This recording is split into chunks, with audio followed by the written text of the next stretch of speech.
In this video, we will examine how one's birth order can influence their leadership potential.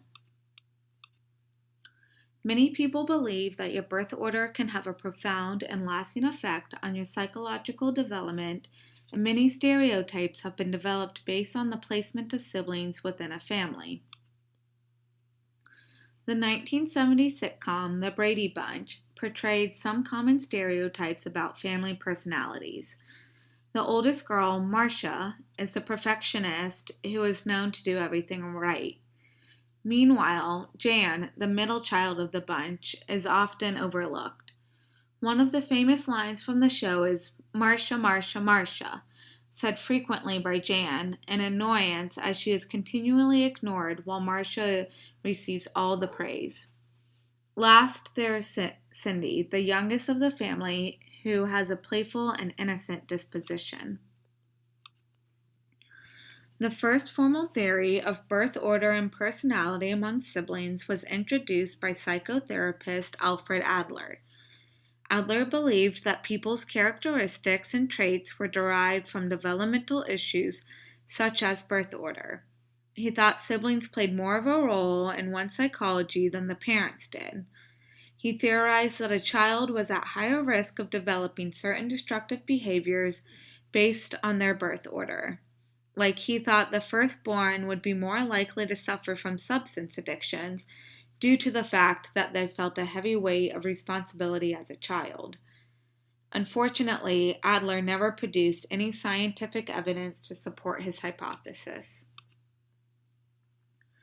Another psychologist who believed that birth order affected personality was Frank Sulloway. He published the book Born to Rebel, in which he provides the argument that children compete for parental resources, such as money, time, or love, and thus each child fulfills an individual and distinct niche.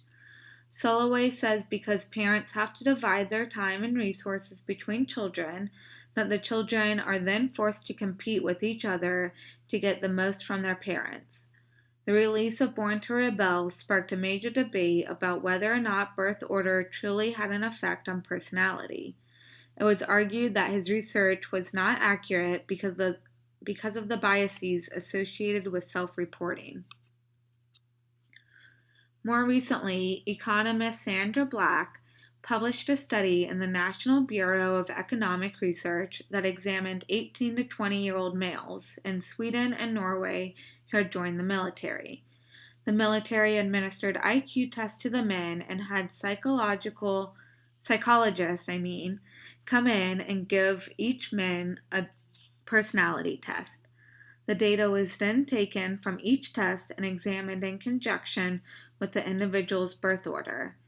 What she found has provided some concrete evidence to help support theories about the effects of birth order. The study found that firstborn children not only tended to have higher IQs, but they also were more emotionally stable, persistent, and socially outgoing. They also shown to choose to complete homework over watching television.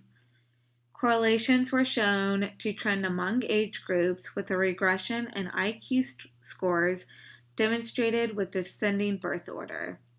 It was also noted that firstborn children were 30% more likely to hold political office or become a CEO. So why is it that older children are more likely to develop leadership characteristics than their later born siblings? For one, having a child is a major investment of time and money. When parents have fewer children, they have more resources to give a child. A firstborn child will always spend part of their life as an only child. Parents are more likely to spend time reading and teaching things to the firstborn as opposed to the later born children simply because they do not have the time. Parents also tend to be stricter on the first child. As they are trying to develop ground rules, they typically enforce harsher rules on the firstborn as they are trying to establish themselves as a parent. While younger children have their older siblings to look for social cues, a firstborn child only has their parents. This puts the firstborn child in a position to demonstrate maturity and control over the younger children. As previously mentioned, children will compete with one another for their parents' resources, and which creates niches for each child to occupy. Younger children use attention to get what they want, while older children use competence and power.